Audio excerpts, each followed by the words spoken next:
नमस्कार doctor. Sir, आपलं नाव काय? मंगेश विश्राम काकवळ. कुठून आलात आपण? डोंबिवली, मुंबई.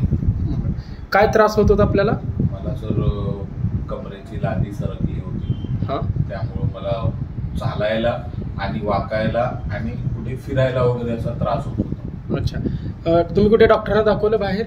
हो, मी डोंबिवलीमध्ये 4 डॉक्टर कन्सल्ट केले.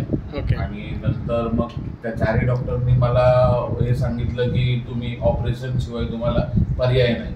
त्यानंतर मी ठाण्याला एक डॉक्टर कन्सल्ट केला, पण तिथे पण मला एवढा काही फरक जाणवला नाही.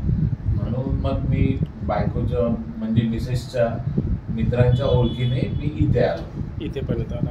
आता इथे तुम्ही आल्यानंतर तुम्हाला पहिलीच ट्रीटमेंट केली. हो. किती फरक वाटतोय? मला तर 70-75% फरक वाटतोय. फरक वाटतंय. ऑपरेशन करायला सांगितलेलं? हो, मला ऑपरेशन करायचं. तुम्हाला इथे खात्री वाटते का ऑपरेशन टळेल म्हणून? मला 100% वाटते ऑपरेशनची गरज लागणार नाही. ओके ओके, धन्यवाद.